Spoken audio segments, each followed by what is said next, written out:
আসসালামু আলাইকুম ওয়া রাহমাতুল্লাহি ওয়া বারাকাতুহু। আলহামদুলিল্লাহি রাব্বিল আলামিন ওয়াসসালাতু ওয়াসসালামু আলা রাসূলিহিল আমিন ওয়া আলা আলিহি ওয়া আসহাবিহি আজমাইন ওয়া মান তাবিআহুম বিইহসানিন ইলা ইয়াউমিদ্দিন। আম্মা বা'দ।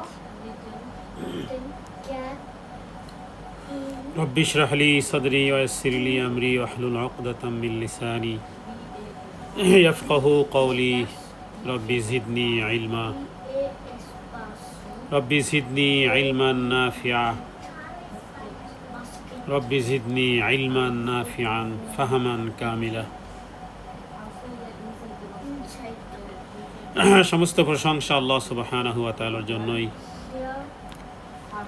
দুরূদ ও সালাম বর্ষিত হোক প্রাণের চেয়েও প্রিয় নবী মুহাম্মদুর রাসূলুল্লাহ সাল্লাল্লাহু আলাইহি ওয়াসাল্লামের উপরে। আল্লাহুম্মা সাল্লি আলাইহি আল্লাহুম্মা বারিক আলাইহি। আজকের এই প্রোগ্রামে আকীদা বিষয় আজকের আমরা উপনীত হয়েছি ষষ্ঠ পর্বে। আহলে সুন্নাত ওয়াল জামাতের আকীদা বা বিশ্বাস, আকীদা আল ওয়াসাতিয়্যা, শারহুল আকীদা আল ওয়াসাতিয়্যা, শাইখুল ইসলাম আল্লামা ইমাম আহমদ বিন আব্দুল হালিম ইবনে তাইমিয়া, যাকে সহজে পরিচিত ইমাম ইবনে তাইমিয়া হিসেবে পরিচিত। তার কিতাব থেকে আলোচনা করতেছিলাম আমরা আজকের ষষ্ঠ পর্ব, এবং যার ব্যাখ্যাকার ডক্টর সালেহ বিন ফাউজান বিন আবদুল্লাহ আল ফাউজান। ইতিপূর্বে পঞ্চম পর্বে আমরা সংক্ষিপ্তভাবে আরেকটি কিতাবের, আমরা যে কিতাবটি হলো শাইখ মোহাম্মদ সালেহ আল ওসাইমিন, যেটি ওজারাত শুউনুল ইসলামী ওয়াল আওকাফ সৌদি আরব থেকে প্রকাশিত, এবং আকীদা বিষয়ে আরও বেশ কয়েকটি কিতাবের সমন্বয় আমরা ইতিপূর্বে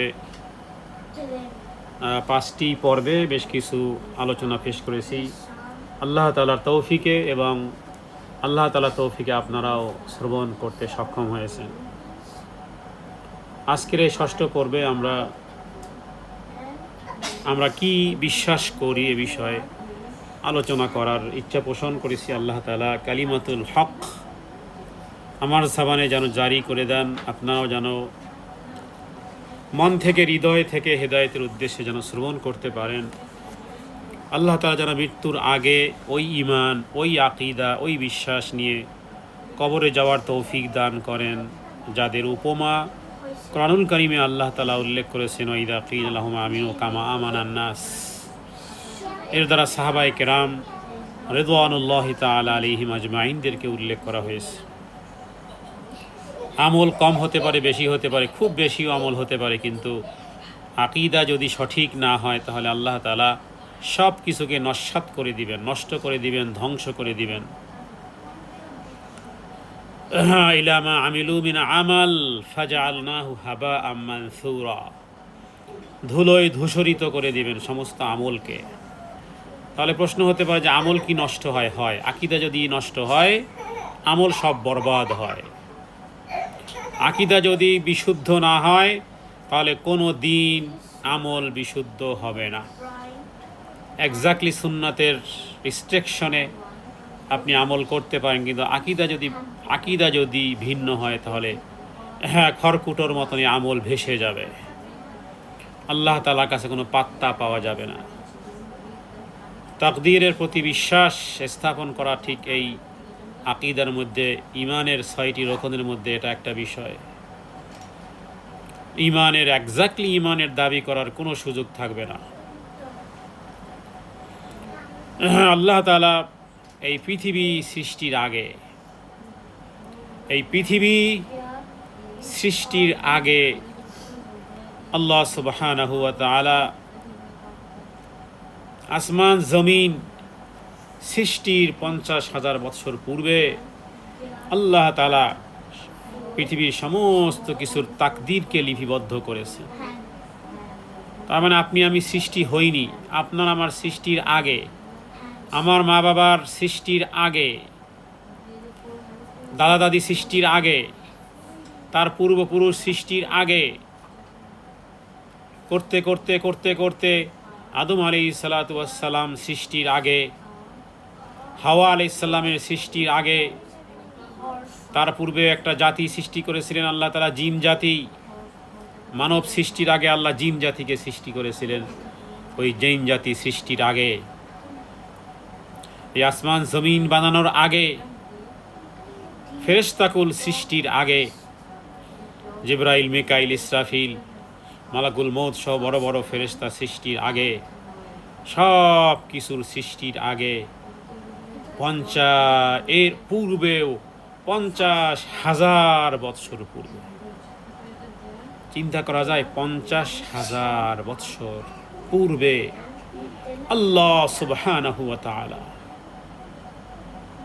তিনি সব কিছুর তাকদীরকে লিপিবদ্ধ করেছেন, তাকদীরকে লিপিবদ্ধ করেছেন এই আসমান জমিন, এই পৃথিবী সৃষ্টির 50,000 বৎসর পূর্বে। হাদিস সহিহ বুখারীর।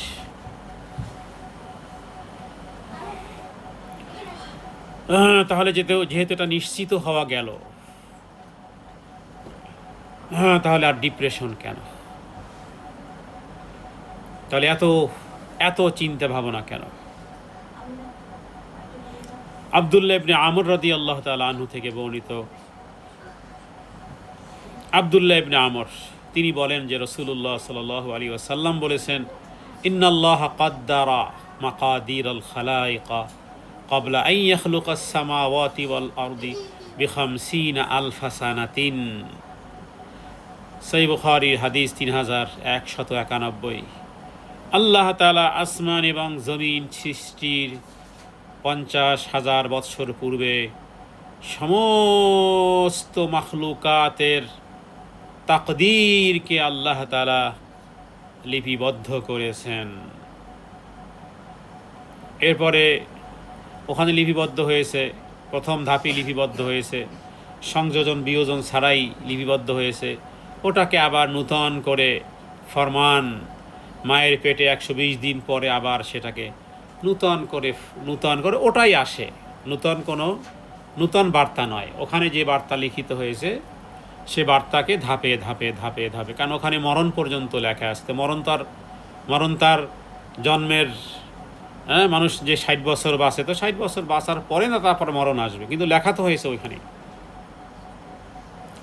সুতরাং বান্দার তাকদীর রাখার আগে মহান আল্লাহ সুবহানাহু ওয়া তাআলা মানুষকে জিজ্ঞেস করে তাকদীর লেখেননি, কারণ তিনি তার কর্মে স্বাধীন। আল্লাহ তাআলা তিনি তার কর্মে স্বাধীন, তিনি কাউকে জিজ্ঞেস করে তাকদীর লেখেন না। এটা তার বড়ত্ব, এটা তার মহত্ব, এটা তার শান, এটা তার মর্তবা, এটা তার মর্যাদা, এটা তার জ্ঞান। তিনি কাউকে জিজ্ঞাসা করেও লেখেননি, তিনি যেভাবে লিখেছেন সেভাবেই সংগঠিত হবে, তিনি যেভাবে চান সেভাবেই হবে। ওমা তাশাউনা ইল্লা ইয়াশা আল্লাহ, তিনি যেভাবে চাবেন সেভাবেই হবে, এর ব্যতিক্রম হওয়া সম্ভবপর নয়। কোরআনুল কারীমে আল্লাহ তাআলা বলেন, ফাআলুল লিমা ইউরিদ, ফাআলুল লিমা ইউরিদ, আল্লাহ তাআলা যা ইচ্ছা করবেন তাই হবে। ইমাম তাহাবী তিনি উল্লেখ করেছেন যে আল্লাহ তাআলা যখন যা ইচ্ছা করেন, ফাআলুল লিমা, এখানে মা মানে মা, এটাকে বলা হয় মানে মৌসুলা,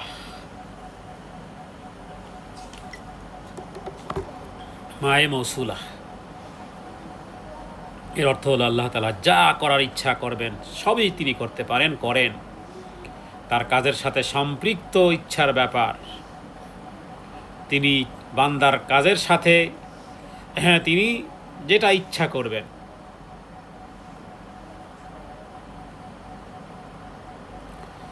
তবে এই ক্ষেত্রে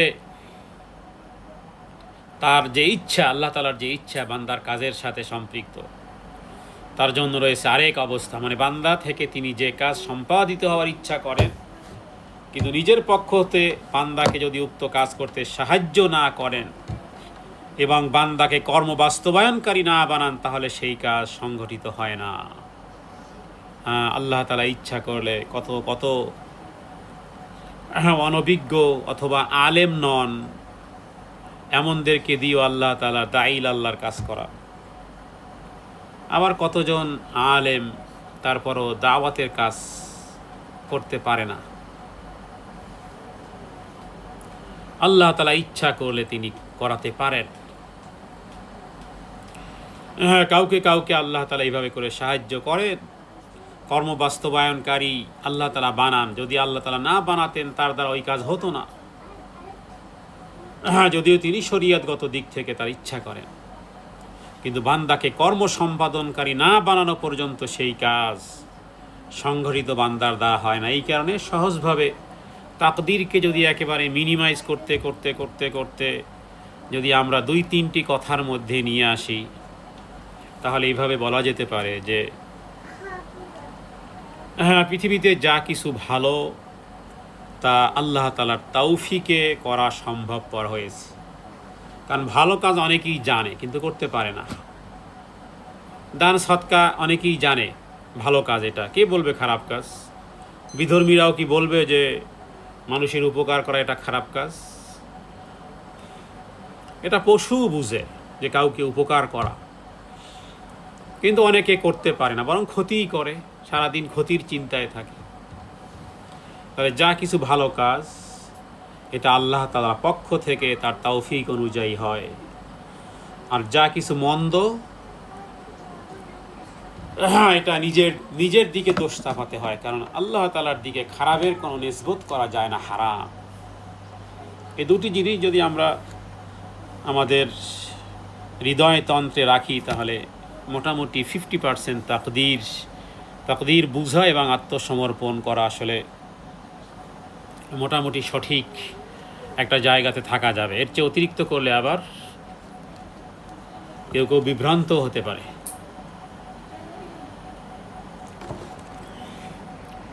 তাহলে আল্লাহ তাআলা কি চান এটা মনে রাখতে হবে, যে আল্লাহ কি ভালোবাসেন। আল্লাহ চেষ্টা ভালোবাসেন, আল্লাহ ভালো নিয়ত ভালোবাসেন, আল্লাহ ভালো কথা ভালোবাসেন।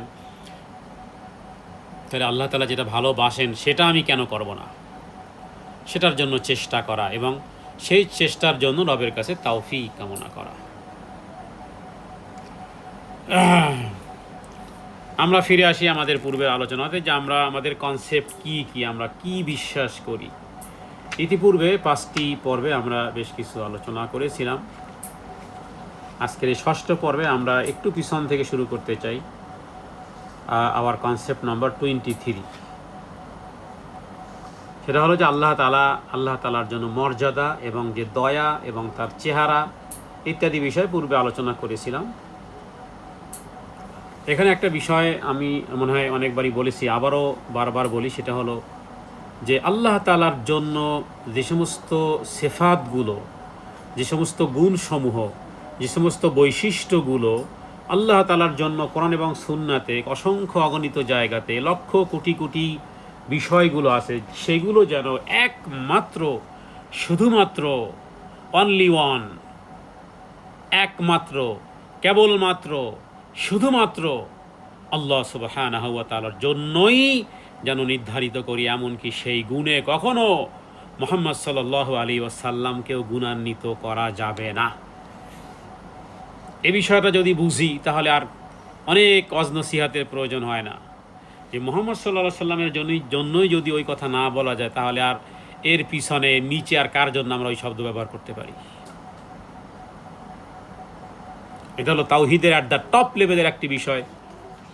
যদি হৃদয়ে দিয়ে শ্রবণ করি, বুঝার চেষ্টা করি, চিন্তা জগৎকে কাজে লাগাই, তাহলে এই কথা বোঝা সম্ভব। তা না হলে এর উপরে 1000 ঘন্টা আলোচনা করার পরেও সম্ভবত এটার আলোচনা কখনো শেষ করা যাবে না। তাহলে প্রত্যেকটা ক্ষেত্রে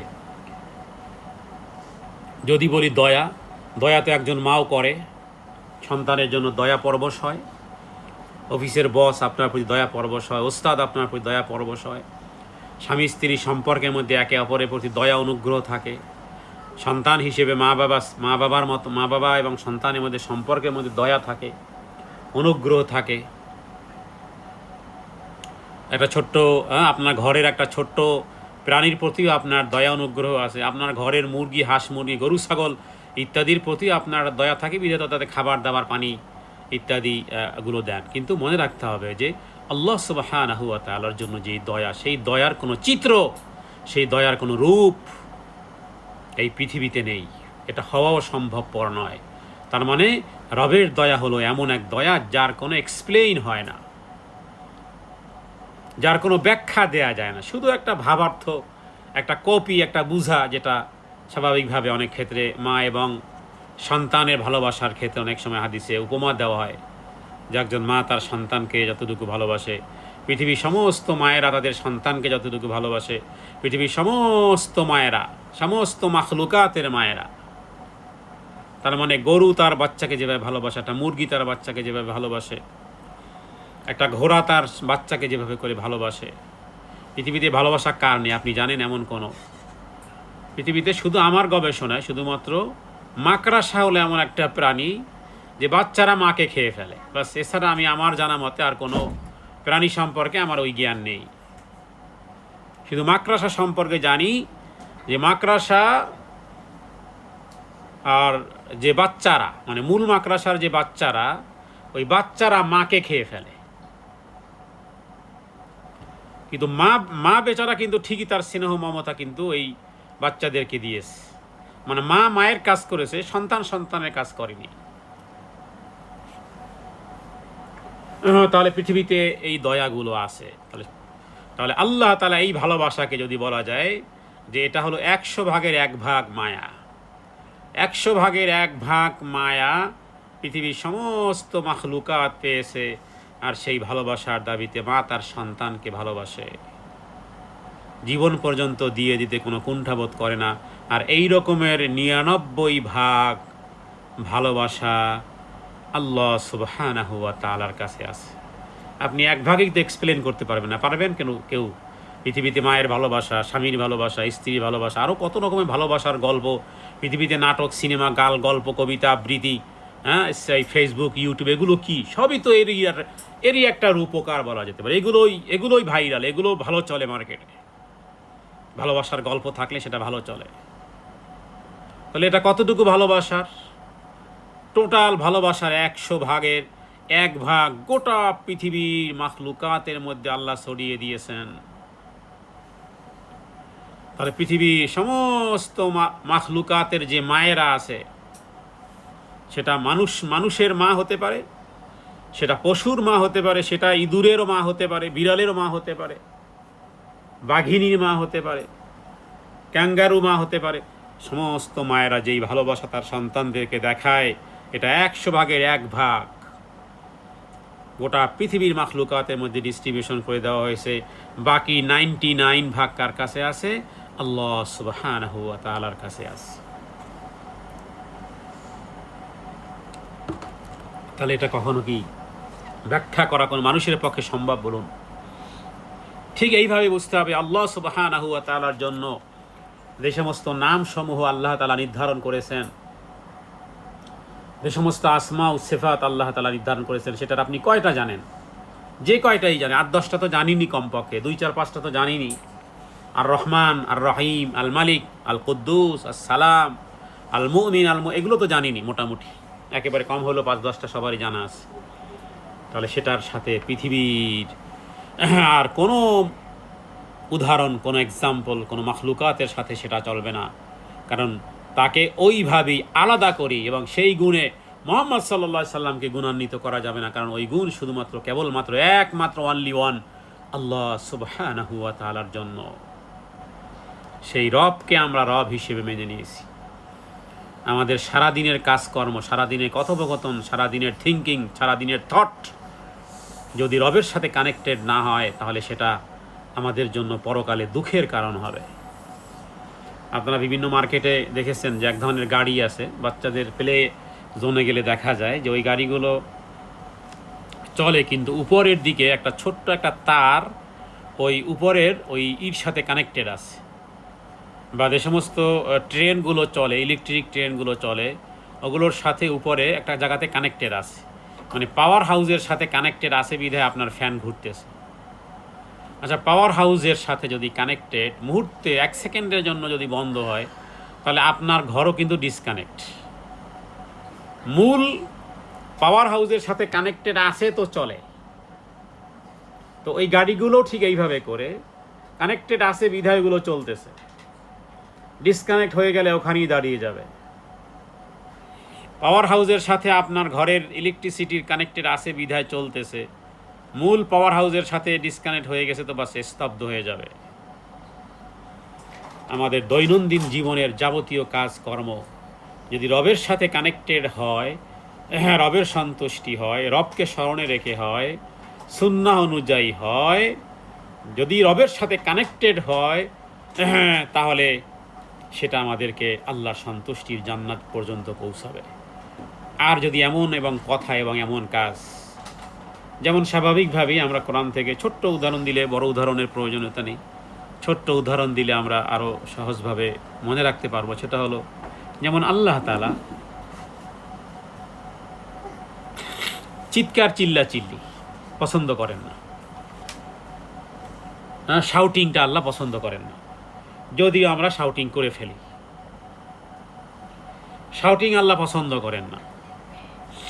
আচ্ছা, কোনো কথা একটু অন্যায়ভাবে বলা, সেটা দুষ্টামির ছলেও হোক, যদিও এই কাজগুলো আমরা করে ফেলি, এখানে আমরা কথা বলতেছি, আমরা সবাই হেদায়েতের মুহতাজ, মুখাপেক্ষী। একটু রং কথা, একটু অন্যায় কথা, একটু ঘুরিয়ে কথা বলা আল্লাহ পছন্দ করেন না। তাহলে জানলাম যে আমি এই কথাটা এইভাবে বলতে পারি, কিন্তু এই কথাটা যদি একটু একটু বাঁকা পথে বলি, একটু ঘুরিয়ে ফিরিয়ে বলি, একটু হার্ডলি বলি, এটা আল্লাহ পছন্দ করে। লা ইউহিব্বুল্লাহুল জাহরা বিসসুই মিনাল কাওল, লা ইউহিব্বুল্লাহুল জাহরা বিসসুই মিনাল কাওল। সুইল কাওল মানে একটু মন্দ কথা। অনেক সময় অনেক দুষ্টমি কথাও মানুষ অনায়াসে বলে ফেলে। এমন দুষ্টমি কথাও বা যেটা একটু মন্দ অর্থ হয়, এই কথাগুলো বলাটা আল্লাহ পছন্দ করেন না। এটা জানলাম 6 নম্বর পারার প্রথম আয়াত থেকে। 6 নম্বর পারার প্রথম যে লাইনটা, ওই লাইনটার মধ্যে এই কথাটা আছে। তাহলে একটু মন্দ কথা, একটু ঘুরিয়ে ফিরিয়ে কথা বলা, একটু মন্দ কথা বলা, একটু দুষ্টমি করি মন্দ কথা বললেন, কিন্তু আপনি জানেন এই কথাটা মন্দ, এটার বাহ্যিক একটা রূপ আছে, এটা আল্লাহ তাআলা অপছন্দ করেন। যখন আপনি জানলেন, তাহলে আপনি যখন এই সিচুয়েশনে আসবে, তখন মন্দ কথাকে আর সুন্দর করে বলার চেষ্টা করুন। সূরা লোকমানের মধ্যে 21 নম্বর পারাতে আল্লাহ বলেছেন, ইন্না আনকারাল আসওয়াতি লাসাওতুল হামির। চিৎকার করে, চিল্লা চিল্লি করে কথাবার্তা বলা, এটাকে গাধার আওয়াজের সাথে তুলনা করা হয়েছে। তাহলে আমরা সন্তানদের সাথে বা আমরা নিজেদের পারস্পরিক অনেক ক্ষেত্রে ভাই বোনদের মধ্যে, অথবা অনেকে তো আল্লাহ মাফ করুক মা বাবার সাথেও চিৎকার চিল্লা চিল্লি করে কথা বলেন, শাউটিং টাইপের কথা বলেন। আল্লাহ তাআলা এটাকে গাধার আওয়াজের সাথে তুলনা করেছে এবং আল্লাহ বলেছেন যে নিশ্চয়ই গাধার আওয়াজ সবচেয়ে নিকৃষ্ট। তার মানে আপনার ওই কথাটা সবচেয়ে নিকৃষ্ট, আপনার চিৎকার চিল্লা চিল্লির কথাটা সবচেয়ে আল্লাহর কাছে ঘৃণিত, নিকৃষ্ট।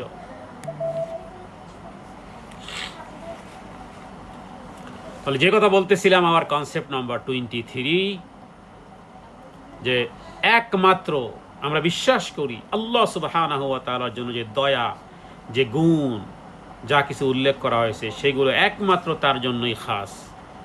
যেভাবে করে আমরা উল্লেখ করি যে আল্লাহ তাআলার চেহারাই বাকি থাকবে আর সমস্ত সত্তা ধ্বংস হয়ে যাবে, ওয়ায়াবকা ওয়াজহু রাব্বিকা যুল জালালি ওয়াল ইকরাম, সব ধ্বংস হবে, তার চেহারাই অবশিষ্ট থাকবে।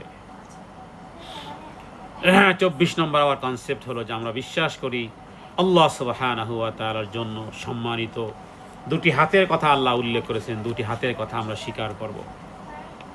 এগুলোর ব্যাখ্যা পূর্বে দেওয়া হয়েছে। আওয়ার কনসেপ্ট নাম্বার 25, আমরা বিশ্বাস করি আল্লাহ তাআলার সত্য সত্যই দুটি চক্ষু আছে, যেহেতু আল্লাহ তাআলা নিজেই বলেছেন অসনাইল ফুলকা বিআয়ুনিনা ওয়া ওয়াহয়িনা, হে নূহ তুমি আমার চোখের সামনে, আমার দুই চোখের সামনেই আমার নির্দেশক্রমে নৌকা বানাও। আর নবীজিও এটা উল্লেখ করেছেন যে দাজ্জালের একটা চোখ কানা থাকবে, আর তোমার রব কানা নন।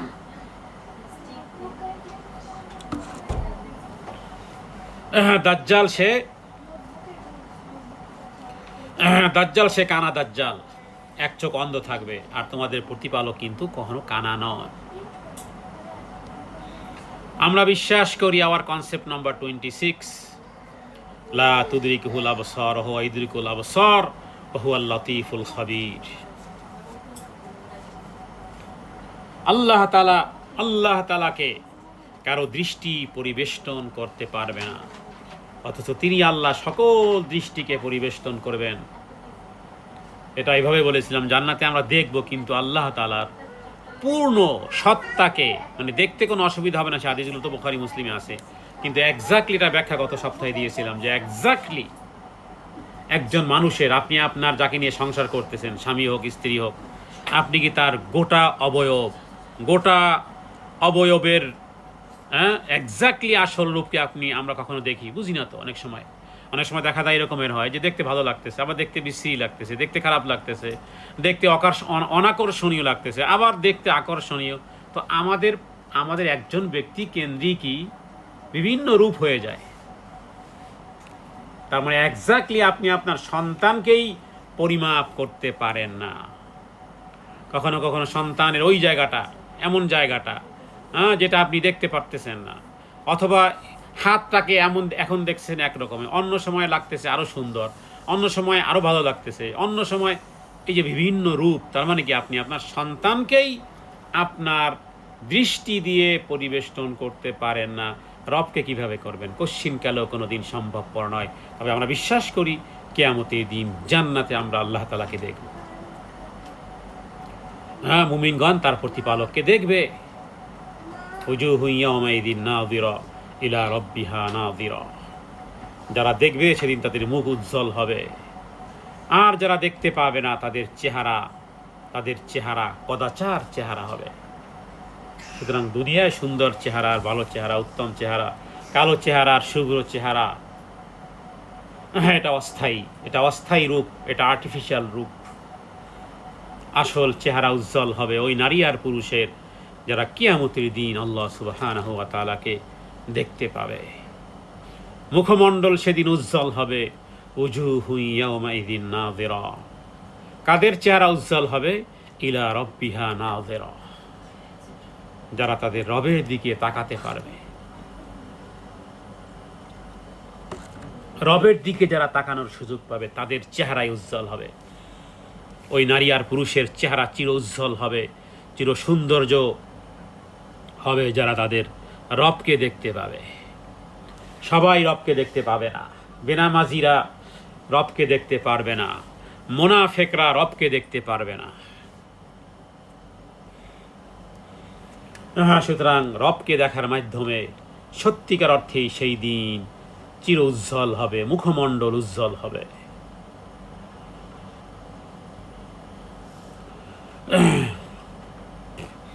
28 নম্বর কনসেপ্ট আমরা উল্লেখ করেছিলাম, যেগুলো সব কিছুকে ইনক্লুডিং করে, সমস্ত বিশ্বাসকে ইনক্লুডিং করে। যে আয়াতটি সূরা শুআরার 11 নম্বর আয়াত, সেটা হলো লাইসা কামিথলিহি শাই ওয়া হুয়াস সামিউল বাসীর। পৃথিবীর মাখলুকাতের মতো তিনি নন। তিনি খালেকের মতন, মাখলুকাতের মতন। কোনো কিছুই তার অনুরূপ নেই। আর তিনি সর্ববিষয়ে শ্রবণকারী, দর্শনকারী। পৃথিবীতে 3 জন আপনার সামনে 4 জন যদি একসাথে কথা বলে, টকশোতে 4-5 জন যদি একসাথে কথা বলে, কিচ্ছু শোনা যায় না। কার কথা শুনবেন আপনি? আমাদের 2টি কান আল্লাহ তাআলা দিয়েছেন। যদি 3-4 জন একসাথে কথা বলে আমাদের কাছে, 3-4 ছেলে মেয়ে যদি একসাথে কথা বলা শুরু করে, তাহলে মা বাপ কিছুই বুঝতে পারে না যে কারটা শুনবো, কে কি বলছিল। গোটা পৃথিবীর মাখলুকাত, গোটা পৃথিবীর মানব আর গোটা পৃথিবীর দানব যদি একসাথে বলা শুরু করে,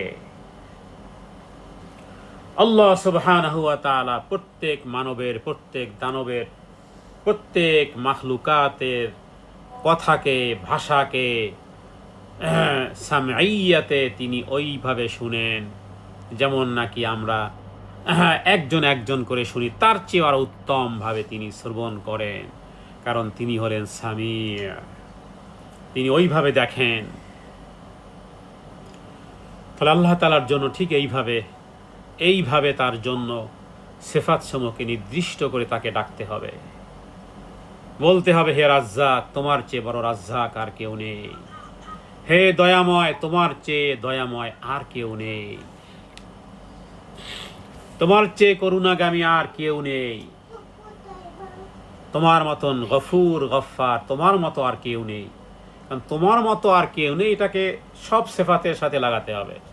আল্লাহ তাআলার মতো ওই সিফাতে আর কেহই নেই। কোনো নবী নেই, কোনো রাসূল নেই, কোনো ফেরেশতা নেই, কোনো মানুষ নেই। 29 নম্বর কনসেপ্ট হলো আয়াতুল কুরসি থেকে নেয়া, লা তাখুযুহু সিনাতুন ওয়ালা নাওম। না তন্দ্রা না নিদ্রা তাকে অভিভূত করতে পারে। রবের জন্য এটা শোভনীয় নয়।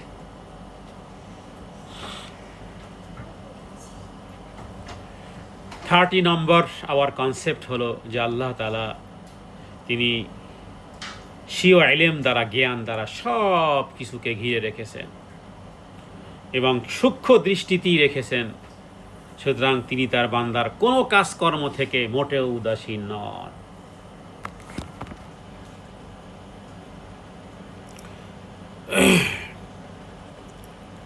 আল্লাহ তাআলা তার বান্দার কাজকর্ম সম্পর্কে মোটেও উদাসীন নন। তিনি তার জ্ঞানে সব কিছু ঘিরে রেখেছেন। এই কথাটা কত বড় কথা। কোরআনুল কারীমে এই বিষয়ে অনেকগুলো আয়াত আছে। তিনি যে আল্লাহ তাআলা তোমার প্রতিপালক বান্দারা যা করে সে সম্পর্কে মোটেও উদাসীন নন। নিশ্চয়ই আল্লাহ তাআলা তোমাদের উপরে পর্যবেক্ষককারী, তার মানে আমাদের কোনো কাজ গোপন নেই। ছোট থেকে ছোট, ক্ষুদ্র থেকে ক্ষুদ্র, খারাপ কিংবা ভালো, সব আমল আল্লাহ তাআলার দরপে আছে, লিপিবদ্ধও হচ্ছে। অনুরূপভাবে আল্লাহর জ্ঞান থেকে কিছুই বাইরে নয়। একদিন তার হিসেব আল্লাহ তাআলা নিবেন। এই বিশ্বাস একজন মুসলিমকে, একজন মুমিনকে বদলে দেয়, কারণ সে একা থাকলেও গুনাহ করতে ভয় পায়, ভালো কাজে উৎসাহী হয়। আল্লাহ তাআলা সব দেখতেছেন, সব জানেন এবং ন্যায় বিচারের সাথে আল্লাহ তাআলা হিসাব নেবেন। এটা মনে রাখলে জীবন অনেক সুন্দরভাবে ঠিক হয়ে যাবে। এটা যদি মনে করি যে আমার সব কিছু তিনি দেখতেছেন।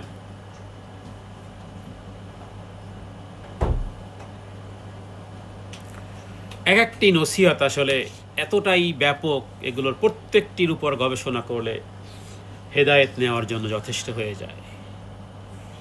আপনি আমি কেমন, একাকিত্বে আমাদের আসল পরিচয়। আপনার আইডেন্টিফাই কেমন, আপনি কেমন, এটার প্রথম একটা বিষয় হলো যে আপনি মানুষের সামনে ভালো হওয়াটা সহজ। সোশ্যাল মিডিয়াতে, অনলাইনে, বক্তব্যের জগতে মানুষের সামনে মেম্বারের উপর দাঁড়িয়ে ভালো হওয়াটা অনেক সহজ। কিন্তু যখন কেউ দেখে না, তখন আমি কি করতেছি এটাই আমার আসল পরীক্ষা। তাহলে একাকিত্বের সময় আমার নিজের আসল পরিচয় গড়ে ওঠে, ফুটে ওঠে। আর সেখানে যদি আল্লাহর ভয় মনে রাখলে গোপন জীবনও সুন্দর হয়। আমাদের বাহ্যিক জীবন অনেক ক্ষেত্রেই সুন্দর, কিন্তু গোপন জীবন খুব নোংরামি। গোপন জীবন যত সুন্দর হবে, সত্যিকার অর্থে আপনি ওটাই আপনার আইডেন্টিফাই। গোপন জীবনে ছোট গুনাহকে ছোট মনে না করা। ছোট ছোট গুনাহ জমে পাহাড় হয়ে যায়। আগুনের ছোট ছোট স্ফুলিঙ্গ একসময় বড় আগুন হয়ে যায়। যখন একাকী থাকেন, গোপনে থাকেন, শুয়ে আছেন, ঘুম ভেঙেছে, চুপচাপ বসে আছেন, চুপচাপ বসে থাকার সময় নেই। কারণ চুপচাপ বসে আছেন, মাথার মধ্যে একটা চিন্তা টেনশন একটা আসবেই, হয় ছেলেকে নিয়ে, না হয় মেয়েকে নিয়ে, না হয় আর অর্থনৈতিক সমস্যা নিয়ে, না হয় ঘর নিয়ে, না হয় বাড়ি নিয়ে, না হয় রাজনীতি নিয়ে, না হয় নিজের জন্য, না হয় পরের জন্য, না হয় প্রতিবেশীর জন্য। তার মানে একটা না একটা কিছু আসবেই। ওই জায়গাগুলোকে চান্স দেওয়া যাবে না।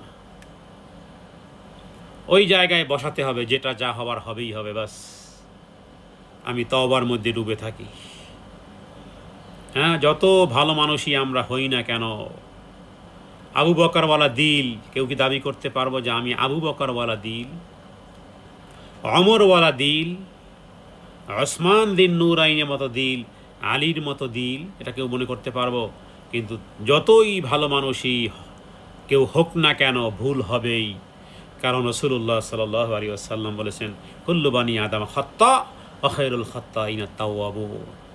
প্রত্যেক বনি আদম ভুলকারী। তার মানে আপনি মনে রাখবেন, অনেক সময় আমরা একটু অহংকার করবো, আমি তো কোনো ভুল করিনি, আমার কি ভুল? হ্যাঁ, আমাদের দেশে এক জালেম হাজার হাজার মানুষ মারার পরেও সোশ্যাল মিডিয়াতে বলে গেছে, আমার কি অপরাধ? একজন মানুষ যদি কাবা ঘরের ভিতরেও অবস্থান করে, মসজিদুল হারামেও অবস্থান করে, কোরআন সামনে নিয়েও পড়তেও থাকে, তবু যেইভাবে তার থাকা দরকার ছিল, যেইভাবে আল্লাহকে ভয় করা উচিত ছিল, যেইভাবে কাবা ঘরের সম্মান রাখা দরকার ছিল, যেইভাবে কোরআনের সম্মান আজমত হৃদয়ে রাখা উচিত ছিল, এটা কোনো দিন কোনো মানুষ পারবে না, কোনো দিন পারবে না। এটাই হলো আপনার আমার ভুল। কারণ লাউ আনজালনা হাদাল কোরআন আলা জাবাল লারাআইতাহু খাশিআম মুতাসাদ্দিআম মিন খাশিয়াতিল্লাহ। এই আয়াত পড়েননি সূরা হাশরের মধ্যে? আল্লাহ বলেছেন, যদি আমি এই কোরআন যদি নাজিল করতাম পাহাড়ের উপরে, লাউ আনজালনা হাদাল কোরআন আলা জাবাল লারাআইতাহু, তাহলে নবী তুমি দেখতে, খাশিআম মুতাসাদ্দিআম মিন খাশিয়াতিল্লাহ, আল্লাহর ভয়ে, আজমতের ভয়ে, সম্মান রক্ষা করতে পারবে না এই ভয়ে পাহাড় চূর্ণ বিচূর্ণ হয়ে যেত। তাহলে ওই সিচুয়েশনও যদি আপনি আপনাকে ভুল সাব্যস্ত করতে পারেন, তাহলে অন্যান্য সময়ের আর নো নিড টু এক্সপ্লেইন। অন্যান্য অবস্থার কথা বাদই দিলাম, যেটাকে আমরা প্রাউড ফিল করি, যেটা আমরাকে কেউ ক্যামেরায় বন্দি করি যে আমি দেখো ওই মক্কার সামনে আছি। সেই সময়টাতেই যদি আপনি আপনাকে ভুল সাব্যস্ত করতে পারেন, তাহলে বাকি সময়গুলো কি থাকলো আর? তার মানে কোনো অসুবিধা নেই, নিরাশ হওয়ার কিছুই নেই। যতই ভালো মানুষই হই না কেন, যত ভালো হোলি প্লেসেই থাকি না কেন, যেহেতু নবীজির ভাষায় সমস্ত বনি আদম ভুলকারী, আর ভুলকারীদের মধ্যে উত্তম হলো তওবাকারী, সুতরাং এত ডিপ্রেশন নেওয়ার সুযোগ কোথায়, টাইম কোথায়? তওবা ইস্তেগফারে ডুবে থাকুন, পড়ুন আস্তাগফিরুল্লাহাল আযীম আল্লাযী লা ইলাহা ইল্লা হুয়াল হাইয়ুল কাইয়্যুম ওয়া আতুবু ইলাইহি। প্রত্যেক দিন, প্রত্যেকটা মুহূর্ত, প্রত্যেকটা ন্যানো সেকেন্ড আল্লাহ তাআলার কাছে ক্ষমা চান। আল্লাহ তাআলার হৃদয়কে পরিষ্কার করে দিবেন, আল্লাহ তাআলা আপনার প্রতি সন্তুষ্ট হয়ে যাবেন, আল্লাহ দুনিয়াও সাজিয়ে দিবেন, পরকালও সাজিয়ে দিবেন। এটা একটা করণীয়, টু অ্যাভয়েড। সেটা হলো কারো মনে কষ্ট দেওয়া খুব বড় একটা ব্যাপার। কারো মনে কষ্ট দেওয়া খুব বড় একটা ব্যাপার। কারো মনে কষ্ট দেওয়া খুব বড় ব্যাপার। কিয়ামতের দিন এটা ফেরত দিতে হবে। দুনিয়াতে ঝগড়া লেগেছে, মনে করুন স্বামী স্ত্রী কথাটাই বলি, আমি প্রায় উদাহরণটা নিয়ে আসি, কারণ এখন বর্তমান সময় আসলে ঝগড়া বিবাদের একটা কেন্দ্র হয়ে গেছে স্বামী স্ত্রীর ঝগড়া বিবাদ। প্রত্যেকটা সংসারে ঝগড়া আছে, বিবাদ লেগেই আছে। এই জন্য এই উদাহরণটা সবচেয়ে বেশি কার্যকর। দুনিয়াতে স্বামী কটু কথা বলেছে স্ত্রীকে, অথবা স্ত্রী কটু কথা বলেছে স্বামীকে, দুনিয়াতে এক্সকিউজ হয়নি, দুনিয়াতে ক্ষমা চাওয়া হয়নি, দুনিয়ার থেকে চলে গেছে। কিয়ামতের দিন আল্লাহ তাআলা অবশ্যই উঠাবেন, কারণ তিনি আহকামুল হাকিমিন। আলাইসাল্লাহু বিআহকামিল হাকিমিন। আল্লাহ প্রশ্ন করেছেন, তুমি কি ভাবো আল্লাহ তাআলা কি বিচারকদের মহাবিচারক নন? তো এটা এমনি কি শেষ হয়ে যাবে? কিভাবে সম্ভব হবে? আফানা জাদুল মুসলিমিন আকাল মুজরিমিন মা লাকুম কাইফা তাহকুমুন, এটা কেমন তোমাদের বিচার? অপরাধ আর নিরপরাধের বিচার আমি করব না? তার মানে এবার আল্লাহ তাআলা তাকে স্বামী স্ত্রীকে উঠিয়েছেন। যে কাউকে মনে কষ্ট দিয়েছে তাকে বলা হচ্ছে যে সে তোমাকে, তার কথায় তুমি কষ্ট পেয়েছো, এবার এক কাজ করো, তোমার নেকামল দিয়ে দাও। তখন যদি বলে যে আচ্ছা ঠিক আছে, দুনিয়াতে তো আমরা একে অপরের সাথে ছিলাম, দীর্ঘদিনের সংসার, এত বছরের সংসার, তো আচ্ছা মাফ করে দাও, এই চান্স, এই কথা, এই সূত্র কিয়ামতের দিন চলবে না। এটা নেই, আর এটা নেই। কারণ মাফ করাটাও তো ন্যাকামল, তাই না? তো ন্যাকামল করার সুযোগ কোথায়? আপনি কি কবরে মৃত্যুর পর এখন ন্যাকামল করার সুযোগ আছে? আমি মাফ চাইলাম, আপনি মাফ করে দিলেন। মাফ চাওয়াটাও যেমন নম্রতা, এটা একটা এবাদত, আবার মাফ করাটাও এবাদত। তাহলে আর এবাদতের তো সুযোগ নেই। আপনি মাফ চাইবেন কিভাবে আর মাফ করবেন কিভাবে? চাইলেই কি করা যাবে? না, আর করা যাবে না। এমনিতে কেউ করবেও না ওখানে। তো কি হবে? ন্যাকামল দিতে হবে। এবার তাহলে আপনি কষ্ট দিয়ে কথা বলেছেন, এবার আপনি ন্যাকামল দিবেন। ন্যাকামল যদি না থাকে তাহলে যাকে কষ্ট দিয়েছেন তার কিছু পাপ আছে, পাপ তো সবারই আছে। এবার ওই পাপ আপনি আপনার ঘাড়ে নেবেন। হাদিস সহিহ বুখারী আর সহিহ মুসলিমের। যতটুকু কথা বলেছি বুখারী আর মুসলিমের হাদিসের তরজমাই করেছি। তাহলে কারো মনে কষ্ট দেওয়া খুব খুব ভয়াবহ একটা ব্যাপার। ন্যাকামল দিয়ে দিতে হবে, কিয়ামতের দিন ফেরত দিতে হবে।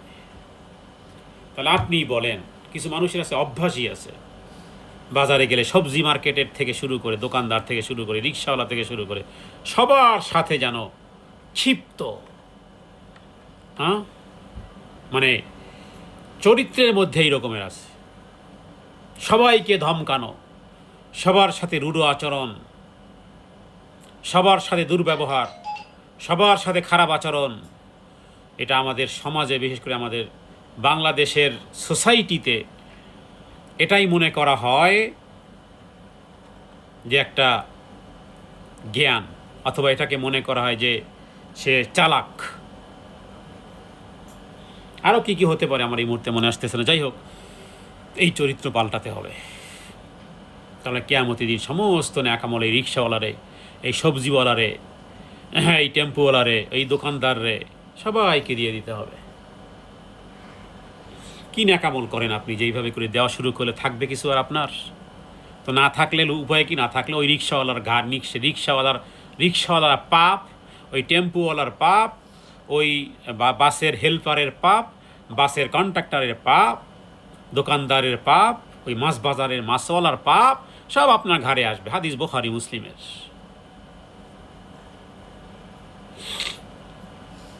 তওবা করলে জীবনের গুনাহ না হয় মাফ হলো, কিন্তু মানুষের হক কীভাবে না? মানুষের হক আপনি কীভাবেই করবেন বলেন?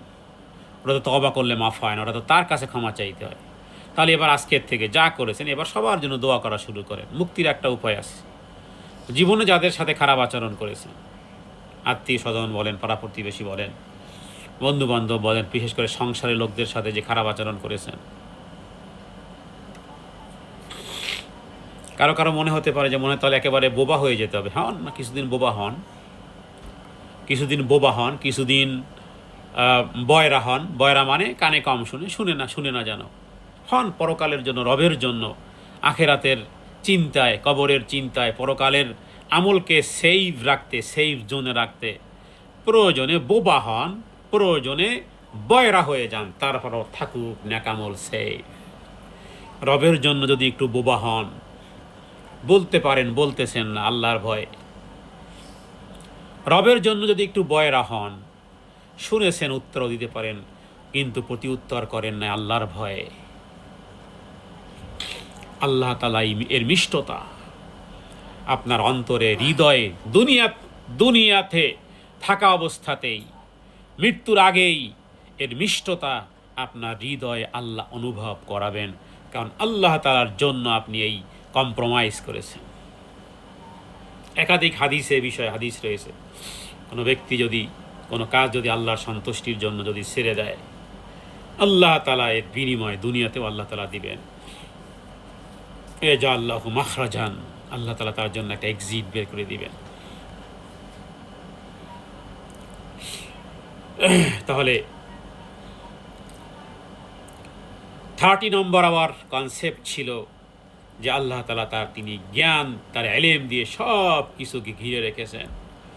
সূক্ষ্ম দৃষ্টিতে তিনি সব কিছু রেখেছেন, কোনো কিছুই তার থেকে ভুলে যায় না এবং কোনো কিছু এড়িয়ে যাওয়া যায় না। এবং আরেকটি বিষয় মনে রাখবেন যে ভালো কাজকে, ছোট্ট ভালো কাজকে কখনো হালকা ভাববেন না।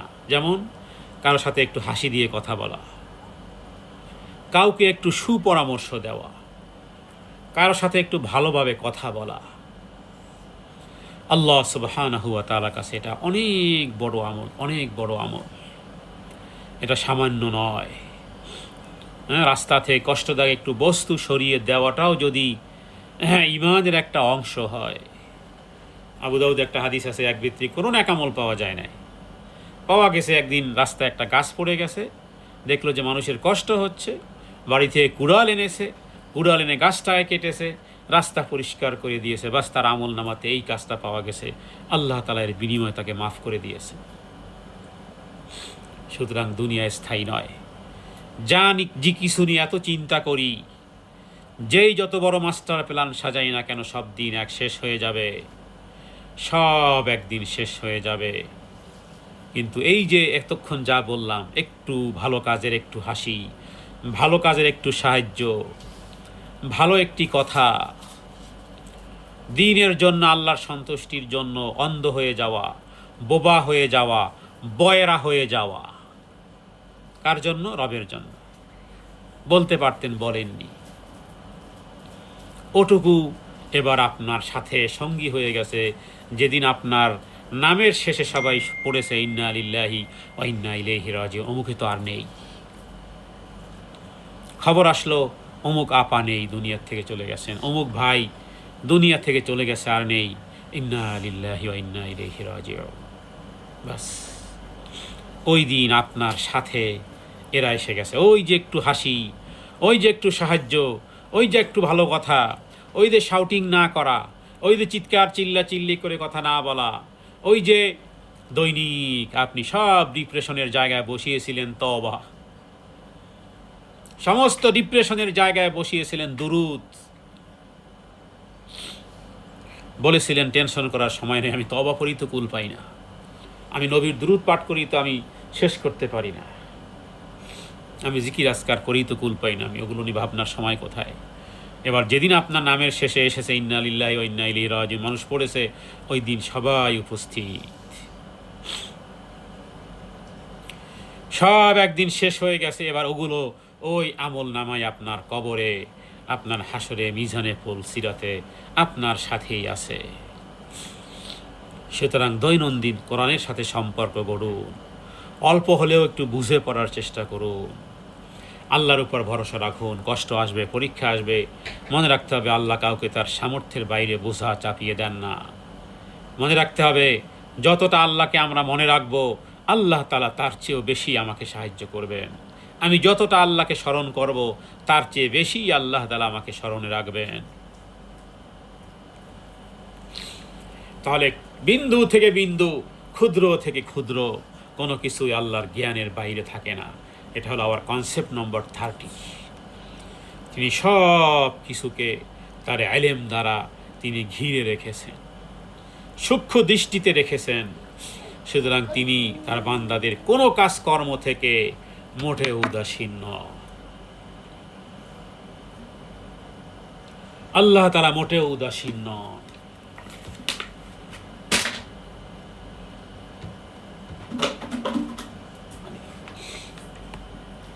আওয়ার কনসেপ্ট নম্বর 31।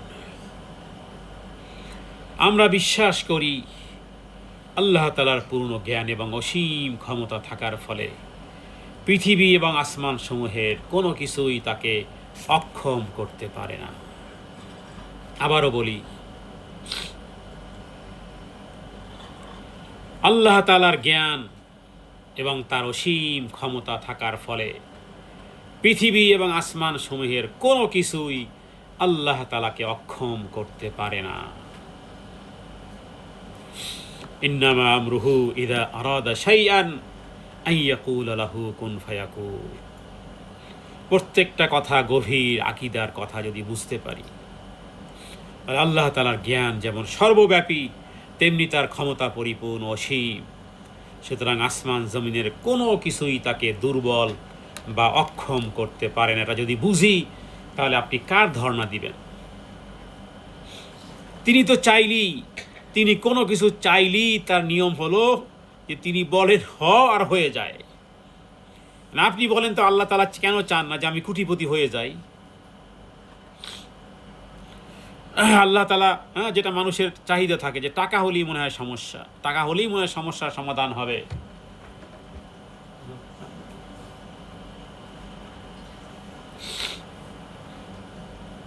তো আল্লাহ তাআলা তিনি ইলমুল গায়বে জানেন যে বান্দাকে যদি আল্লাহ তাআলা এই পরীক্ষায় ফেলেন, বান্দা পরীক্ষায় পাশ করতে পারবে না।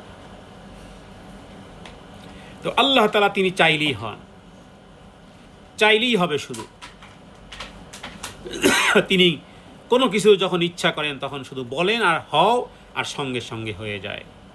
তাহলে বিশ্বাস থেকে যে গুরুত্বপূর্ণ শিক্ষা, সেটা আমরা শুধু টাকা পয়সার দিকে নেই, কিন্তু এই আয়াত থেকে কনসেপ্ট নেওয়া উচিত ছিল এটা যে ভয় কেবল আল্লাহরই হওয়া উচিত। মানুষ, পরিস্থিতি, ভবিষ্যৎ এসবের ভয় কমে যাবে যখন আমরা বুঝবো সব কিছু আল্লাহর নিয়ন্ত্রণে। যখন বুঝবো আল্লাহ নিয়ন্ত্রণে সব কিছু, তখন ভবিষ্যতের পরিস্থিতির ভয় এগুলো কমে যাবে। যখন এটা বুঝলাম যে আল্লাহ তাআলা কোনো কিছুর ইচ্ছা করেন তখন শুধু বলেন হওয়ার তা হয়ে যায়, তার মানে এটাও তাহলে বুঝি যে যেহেতু দোয়া করার কথা আল্লাহ বলেছেন, তাহলে দোয়া কখনো বৃথা যাবে না।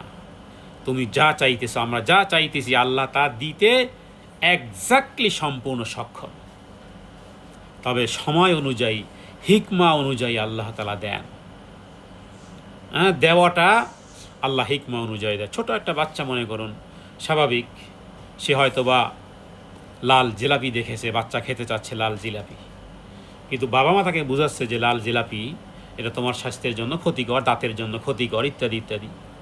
তো তার একটাই ধারণা যে না, ওটা দিচ্ছে না কেন আমার বাবা ভালো না, আমার মা ভালো না, কেন আমাকে লাল লাল জিলাপি কিনে দিচ্ছে না। পক্ষান্তরে যদি এই বাচ্চাকে বলা হয় যে এই যে একটা টোপলা দেখতেছো, একটা ডায়মন্ড, এইটা নাও, ওই লাল জিলাপিটার বিপরীতে তুমি এই ডায়মন্ডটা নাও, বাচ্চা বলবে এটা দিয়ে আমি কি করবো, আমার দরকার লাল লাল জিলাপি। তাহলে বাচ্চাকে যদি আপনি এটার একটা ডায়মন্ড দেন, ডায়মন্ডের একটা টুকরো দেন, আর তার সামনে জিলাপি রাখেন, বাচ্চা বলবে ডায়মন্ড দিয়ে আমি কি করবো। ডায়মন্ড কি তাই তো বুঝে নাকি, খায় না, মাথায় দেয়। লাল লাল জিলাপি জানে যে ওটা খেতে মজা।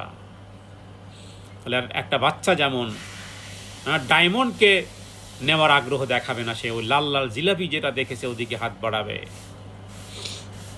কারণ তার কাছে, তার জ্ঞানে যে ওই লাল জিলাপি হলো সব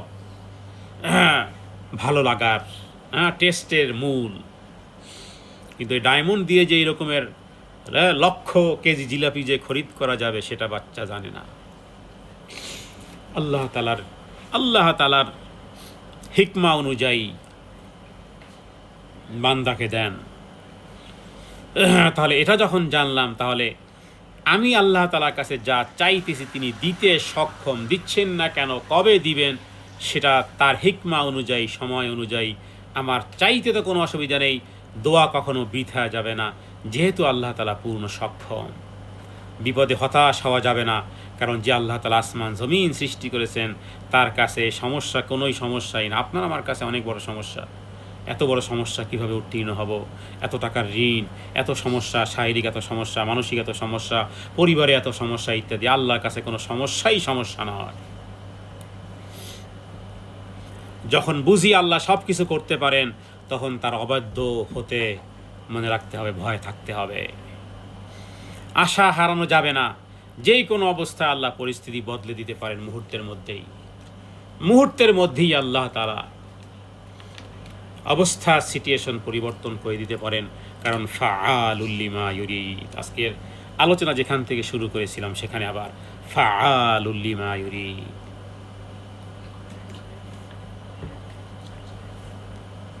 তাহলে শেষ কথা হলো আল্লাহর ক্ষমতা সীমাহীন।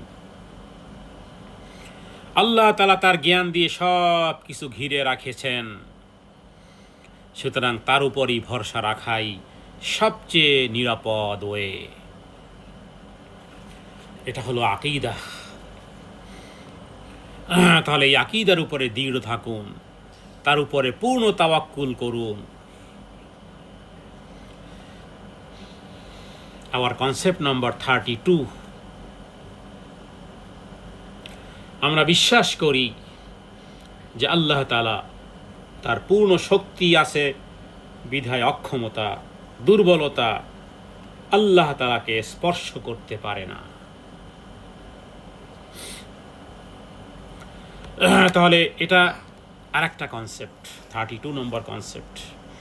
ওয়ালাকাদ খালাকনাস সামাওয়াতি ওয়াল আরদা ওয়ামা বাইনাহুমা ফি সিত্তাতি আইয়াম ওয়ামা মাসসানা মিন লুগুব ওয়ামা মাসসানা মিন লুগুব। পৃথিবীর মানুষ আল্লাহ তাআলাকে যথাযথ মূল্যায়ন করতে পারি। কোরআন কারীমে সূরা হজের মধ্যে আল্লাহ বলেছেন যে সত্যিকার অর্থে পৃথিবীর কোনো মানুষ আল্লাহ তাআলাকে যথাযথভাবে মূল্যায়ন করতে পারিনি, কারণ তিনি আল্লাহ শক্তিশালী, পরাক্রমশালী।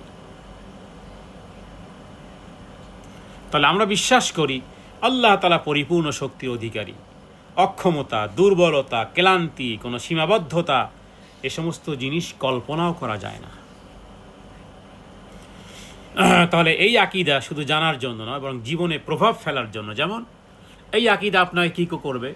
আল্লাহ তাআলার উপর পূর্ণ ভরসা করা সহজ হবে, যিনি কখনো দুর্বল হন না। তার উপর ভরসা করলে ভয় কমে যায়, দোয়ায় দৃঢ়তা আসে। আমি যা চাইতেছি আল্লাহ তাআলার কাছে, আল্লাহর জন্য এটা কোনো কঠিন নয়, তাহলে কেন আমি নিরাশ হব?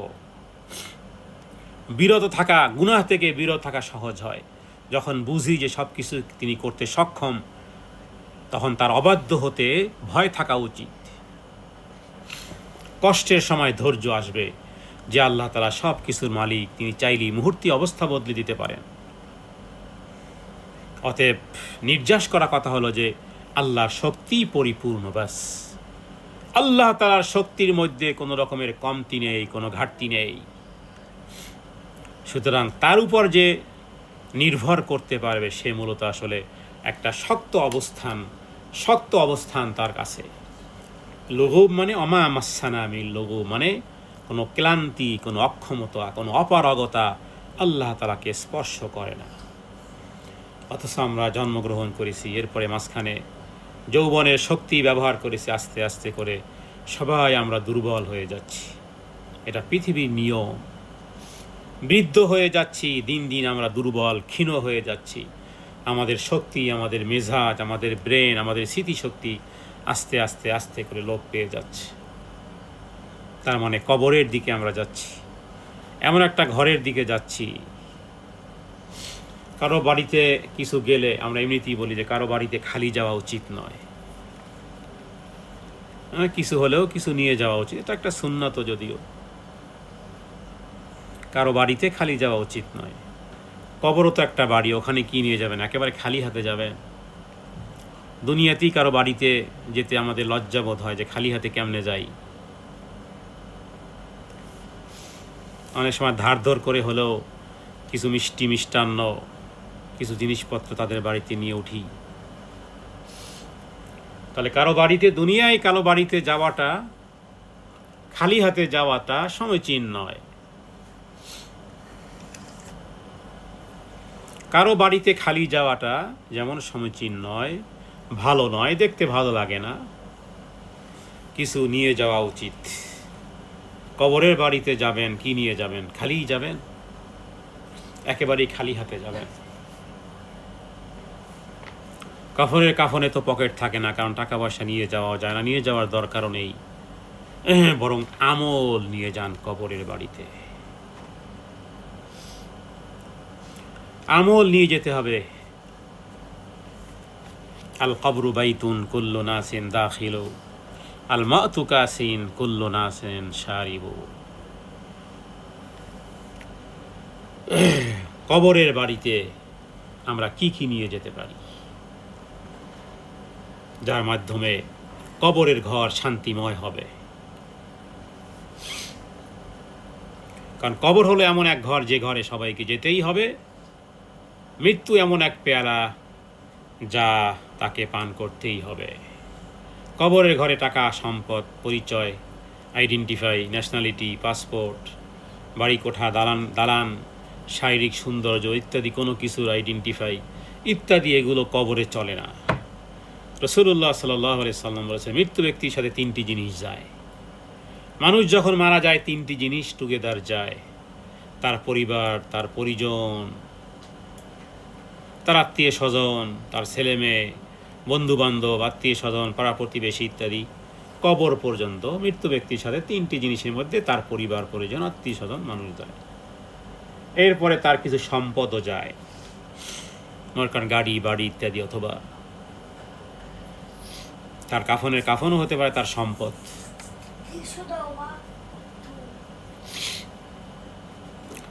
এরপরে আরেকটা জিনিস যায়, সেটা হলো তার আমল। এরপরে দুটি ফিরে আসে, একটি থেকে যায়। পরিবার এবং সম্পদ ফিরে যায়, শুধুমাত্র আমলটাই থেকে যায় কবরে। হাদিস সহিহ বুখারী, সহিহ মুসলিমের। তাহলে সবচেয়ে বড় যে বিষয়টি সেটি হলো ঈমান, তাওহীদ, শিরিক থেকে বেঁচে থাকা, খাঁটি ঈমান নিয়ে মরে যাওয়া। সালাত, যে যত সালাত আদায় করেছেন, সালাত কবরে অন্ধকার আলো হবে, অন্ধকারে আলো হবে। এটা বান্দার সাথে আল্লাহর সাথে, আল্লাহর সাথে বান্দার সাথে দৈনন্দিনের সবচেয়ে বড় সম্পর্কের মাধ্যম।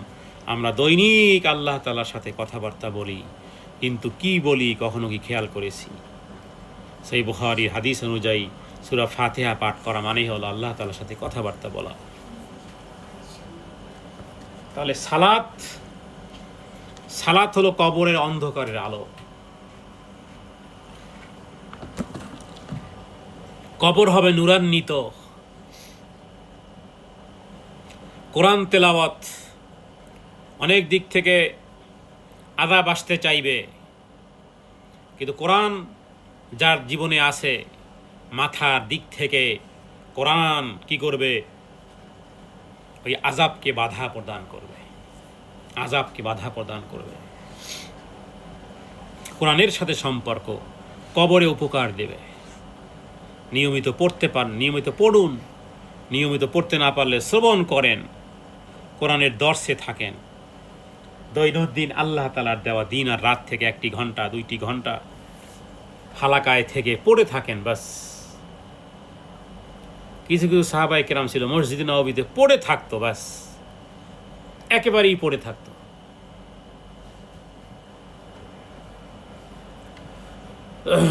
আল্লাহ তাআলা মনে রাখবেন, আল্লাহ তাআলা যাকে ভালোবাসেন তাকে দ্বীনের জ্ঞান দান করে।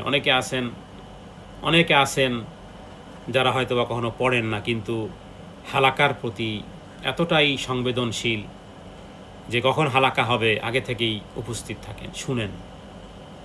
এতটুকু বলা যেতে পারে যে আল্লাহ তাআলা তার জন্য কল্যাণ কামনা করেছেন। কারণ আল্লাহ তাআলা যার জন্য কল্যাণ কামনা করেন, আল্লাহ তাআলা যাকে ভালোবাসেন তাকে দ্বীনের জ্ঞান দান করেন, তাকে দ্বীনের জ্ঞান দান করে। এমন নয় যে ভালো একটা চাকরি মিলে গেছে, বেশ টাকা পয়সার মালিক হয়ে গেছে খুব তাড়াতাড়ি। এটা আল্লাহ তাআলার ভালোবাসার বহিঃপ্রকাশ নয়। কাবা ঘরের প্রভুর কসম করে বলতেছি, ওই কাবা ঘরের প্রভুর কসম, ভালোবাসার বহিঃপ্রকাশ, ভালো একটা চাকরি, ভালো টাকা পয়সা ইনকাম ইত্যাদি, এটা বহিঃপ্রকাশ নয়। বহিঃপ্রকাশ হলো হাদিস থেকে এক্স্যাক্টলি যে আল্লাহ তাআলা যাকে ভালোবাসার ইচ্ছা করেন তাকে দ্বীনের জ্ঞান দান করেন। অনেক ব্যক্তিবর্গ আছে যে আল্লাহ তাআলা তার জন্য পছন্দ করেছেন, হয়তোবা জীবনে একটা সময় এলোমেলো ছিল, কিন্তু মৃত্যুর আগে মাশাআল্লাহ দ্বীনের মসজিদমুখী জীবন হয়ে গেছে। মসজিদমুখী জীবন, কোরআনমুখী জীবন, হাদিসমুখী জীবন, ইসলামী হালাকামুখী তার জীবন, এবং এই অবস্থাটি দুনিয়া থেকে চলে গেছে। তার মানে আশা করা যায় যে আল্লাহ তাআলা তাকে ভালোবাসার শেষ পরশ, ভালোবাসার শেষ আলিঙ্গন আল্লাহ তাআলা কোরআনের মাধ্যমে, কোরআনের হালাকার মাধ্যমে তাকে দিয়েছেন। কারণ আল্লাহ তাআলা তার কল্যাণ চেয়েছেন। আশা করা যায় শেষ ভালো যার, সব ভালো তার। শেষ ভালো যার, সব ভালো তার। সুতরাং জানা নাই যেহেতু শেষটা কখন হবে, অতএব লেগে থাকুন, রবের কাছে বলুন আল্লাহ শেষটা ভালো করিয়েন। কে কি বলল না বলল সেটা দেখার সময় নেই, বরং আমার শেষটা তুমি ভালো রাখি।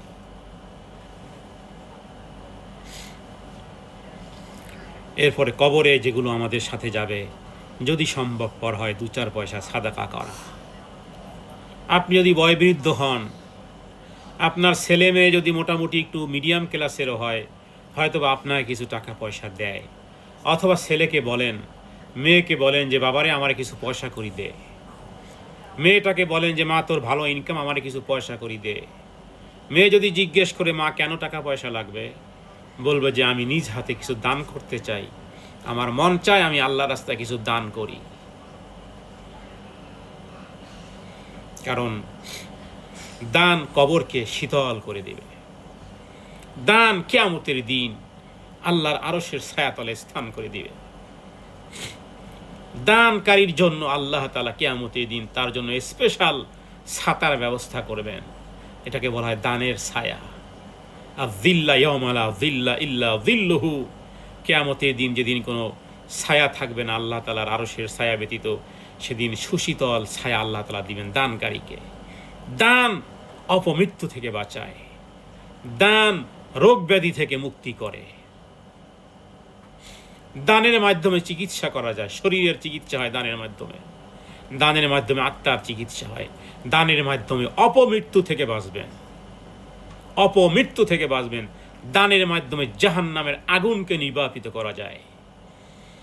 দান হলো এমন এক পাওয়ারফুল জিনিস, জাহান্নামের আগুন 7 সমুদ্রের পানি দিয়েও জাহান্নামের আগুনকে নির্বাপিত করা যায় না, কিন্তু জাহান্নামের আগুনকে নির্বাপিত করা যায় দান দিয়ে। দানের মাধ্যমে আল্লাহ তাআলার অসন্তুষ্টিকে রূপান্তরিত করে দেয় সন্তুষ্টি দিয়ে। দান হলো এত পাওয়ারফুল জিনিস।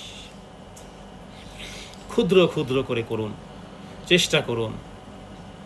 কতজন আছেন বয়বৃদ্ধ হয়ে গেছে, এখনো কোটি কোটি টাকার মালিক। আপনার মৃত্যুর পরে, আজকের মরবেন, আপনার হাতের আংটিটাও বোন খুলে রাখবে, কারণ মৃত্যু ব্যক্তির সাথে স্বর্ণের আংটি কেউ দেয় না। এটা বলে না, কোনো ছেলেও বলবে না যে আমার মা সেই বিবাহের পর থেকে এটা আমার মায়ের বিবাহের আংটি, এটা আমার মায়ের বিবাহের অলংকার, এটা আমার মায়ের বিবাহের জেওর।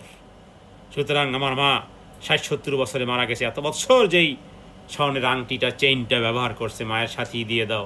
এটা আপনার ছেলে মেয়ে কেউই বলবে না, ওটা খুলে রাখবে। আজকে মারা গেছেন, কালকেরই সেটা আরেকজন মালিক। আপনার টাকা পয়সা ধন দৌলত আরেকজন মালিক। মৃত্যুর পরে তারা কি করবে না করবে এই আশা ছেড়ে দেন, নিজের জীবনের চরকায় নিজে তেল দেন, নিজে যা পারেন করে যান, নিজের টাকা পয়সা নিজেই দান করেন, নিজেই ভালো কাজ করেন। কিন্তু এই পরামর্শ যদি আপনারা গ্রহণ করেন আর এটা যদি পালন করা শুরু করেন, আপনার ছেলেমেয়েরাই বলবে যে আমার মা মনে হয় কোন হুজুরের খপ্পরে পড়ছে, কার কথা জানি শুনছে। এটাই বলবে স্বাভাবিক, এটাও বলে দেই, এটাই স্বাভাবিক যে কার কথা জানি আমার শুনছে মা, এবার মা নিজের টাকা দান সৎকার শুরু করেছে। মৃত্যুর পরে কবরে আপনার ছেলে মেয়ে কেউ যাবে না, আমাদের নেকামল যাবে। আপনার দান, গোপন করা দান আপনার কবরকে সুশীতল করে দিবে। কবর জাহান্নামের টুকরোর মধ্যে একটা টুকরো, অথবা জান্নাতের টুকরোর মধ্যে একটা টুকরো। জাহান্নামের টুকরো যদি আপনার জন্য হয়ে থাকে, সেটাকে রূপান্তরিত হয়ে যাবে জান্নাতের টুকরোয় পরিণত হবে আপনার কবর। কারণ নেককার সন্তান দোয়া করলে হাদিসে তো আছে যে এটাও কবরে বলুন, কে কয়দিন করে সেটাই তো জানা নেই। আমার সন্তান কতদিন আমার জন্য দোয়া করবে, আমার সন্তান কি সত্যিকার অর্থেই 5 ওয়াক্ত সালাত আদায় করবে কিনা, রব্বির হামহুমা কামা রব্বায়ানি সগীরা বলবে কিনা কে জানে। যদিও সন্তানের দোয়া কবরে মৃত্যুর পরে পৌঁছায়, এজন্য সন্তানগুলোকে যদি দ্বীনের জ্ঞান শিখাতে পারেন, তাহলে তাদের দ্বীন প্র্যাকটিসই আমাদের কবরে সওয়াবের ধারাকে অব্যাহত জারি রাখবে। আর তারা যদি প্র্যাকটিস মুসলিম না হয়ে থাকে, তাহলে আর কিছুই পৌঁছলো না, বা সম্পর্ক শেষ হয়ে গেছে। দুনিয়াতে যে কয়দিন ছিল ওই কয়দিন শেষ। এই সন্তানকে আর কোনো কাজে লাগবে না। শুধু কল্পনায় লেখা থাকবে একটা সন্তান ছিল, আমার একটা মেয়ে ছিল, আমার একটা ছেলে ছিল, বাস বেলাইন হওয়ার কারণে আল্লাহ তাআলা সম্পর্ককে নষ্ট করে দিবেন। কোরআনুল কারীম আল্লাহ বলেন, আল্লাহ খিল্লা ইয়াউমাইযিন বা'দুহুম লিবা'দিন আদু আদু আদু আদু মানে কি? আদু মানে দুশমন হয়ে যাবে। আদু মানে দুশমন হয়ে যাবে, একে অপরের দুশমন হয়ে যাবে। এই সন্তান বড় দুশমন হয়ে গেছে। ইল্লাল মুত্তাকিন, তবে সন্তান যদি নেককার হয়, মৃত্যুর পর ওই সন্তানের নেকামল মা বাবা যেমন কবরে পায়, কিয়ামতের দিনও আল্লাহ তাআলা এই সন্তানকে আপনার চোখের সামনে এনে দিবেন। সূরা তুরের মধ্যে আল্লাহ বলেছেন, ওয়া আলহাকনা যুররিয়াতাহুম ওয়া মা আলাতনাহুম মিন আমালিহিম মিন শাই কুল্লু ইমরিইন বিমা কাসাবা রহিন। সূরা তুরের মধ্যে ২৭ নম্বর পারার ৩ নম্বর পেজের মধ্যে আল্লাহ উল্লেখ করেছে, নেককার সন্তান, নেককার মা বাবা, নেককার সন্তানদের সম্পর্ক কখনো নস্যাৎ হয় না, হবে না। কারণ ওই যে দুনিয়াতে বাবা মারা গেছে, মনে করুন মা মারা গেছে ৪০ বছর আগে, সন্তান বেঁচে আছে, সন্তান নেককার, সন্তানের সাথে মা বাবার সম্পর্ক অটুট আছে। এই সন্তানও যেদিন মারা যাবে সম্পর্ক অটুট থাকবে। কিয়ামতের দিন আল্লাহ তাআলা এই সন্তানকে, আল্লাহ তাআলা এই পরিবারকে, এই যুররিয়াতকে, এই স্বামী স্ত্রীকে, এই নেককার ছেলে মেয়েদেরকে আল্লাহ তাআলা একত্রিত করবেন। ওটাই সূরা তুরের তাফসীর আর ব্যাখ্যা। আলহাকনা যুররিয়াতাহুম, আমি মিলিত করব তাদের সন্তান সন্ততিকে। এটা কি কমন? নো, এটা কি কমন সবার জন্য? সবার ছেলে মেয়ে কি কিয়ামতের দিন একত্রে থাকতে পারবে? ইম্পসিবল, হবে না, কখনো সম্ভব হবে না। কারণ আরেকটা আয়াত এসে স্পষ্ট করে দিয়েছে, আল্লাহ খিল্লাহু ইয়াউমাইযিন বা'দুহুম লিবা'দিন আদুউন ইল্লাল মুত্তাকিন। ইল্লা হরফে ইস্তিসনা, ইল্লাল মুত্তাকিন দ্বারা আলাদা করে দেওয়া হয়েছে। সুতরাং কবরে যে জিনিস নিয়ে যাবেন, এলেম যদি কাউকে শিখিয়ে যেতে পারেন, কাউকে কোরআন শিখিয়েছেন, কোনো মসজিদে সাহায্য করেছেন, অথবা জনকল্যাণমূলক কোনো কাজ করেছেন, টিউবওয়েলের দিয়েছেন, পানি দিয়েছেন, কোনো মসজিদ মাদ্রাসা ইত্যাদি, এতিম অথবা বিভিন্ন রকমের জাতীয় সাবিলিল্লাহ যে সমস্ত কাজগুলো করেছেন, এগুলো কবরে চলতে থাকবে।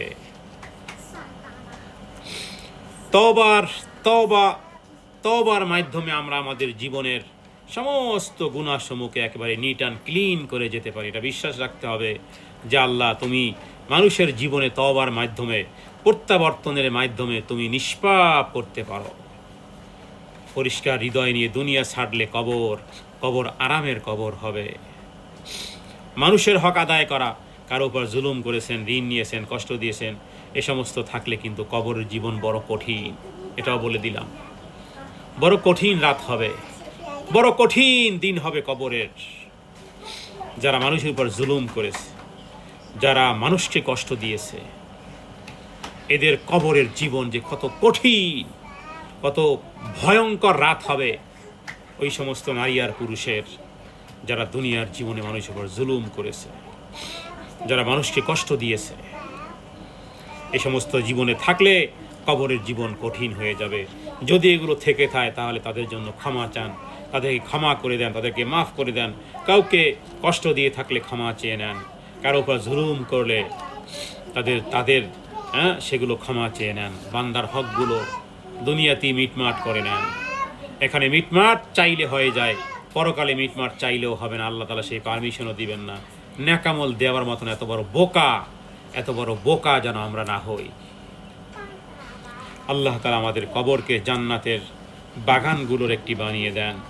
আল্লাহ তাআলা যারা দুনিয়ার থেকে চলে গেছে, হে আল্লাহ, আমরা সকল মুমিনিন, মুমিনাত, মুসলিমাত সবার জন্য দোয়া করি। হে আল্লাহ, তাদের জীবনের ভুল ত্রুটি মাফ করে দেন। হে আল্লাহ, আপনি তাদের প্রতি রাজি খুশি হয়ে যান। আমরাই তাদের কল্যাণকামী, আমরাই তাদের হিতাকাঙ্ক্ষী, আমরাই তাদেরকে ভালোবাসি আপনার জন্য। তারা ইমানের বলয় আমাদের ভাই অথবা বোন, ইমানের বন্ধনে তারা আমাদের রক্তের চেয়ে আর অনেক বড় কাছের। তাদের জন্য দোয়া করতেছি, হে আল্লাহ, তাদেরকে আপনি মাফ করে দেন। হে আল্লাহ, আপনি যদি মাফ না করেন তাদেরকে কেউ মাফ করতে পারবে না। আপনি যদি তাদের লাইফ ইজি করেন, আপনি যদি তাদেরকে সন্তুষ্ট করেন, তাহলে আর তারা কখনো অসন্তুষ্ট হবে না। হে আল্লাহ, আমরা যারা দুনিয়াতে বেঁচে আছি, আল্লাহ আমাদের মধ্যে যারা আমরা ঋণগ্রস্ত আছি, হে আল্লাহ, আপনি আমাদের সবাইকে ঋণ পরিশোধ করার তৌফিক দান করেন, যেন আমরা ঋণমুক্ত হতে পারি। আপনি যদি তৌফিক দেন, তাহলে আমরা মোটেও ঋণযুক্ত থাকব না, ঋণমুক্তই হয়ে যাব। হে আল্লাহ, আমাদের মধ্যে যারা যারা অসুস্থ আছে, হে আল্লাহ, আপনি আমাদের সবাই সুস্থ করে দেন। আপনি সুস্থ না করলে আমরা কোনো দিন আরোগ্য হবই না। আপনি যদি আমাদেরকে মাফ না করেন, তাহলে আমরা মাফ পাব না। আপনি যদি আমাদেরকে হেদায়েত না দান করেন, তাহলে আমরা সারা জীবন পথভ্রষ্টই থেকে যাব।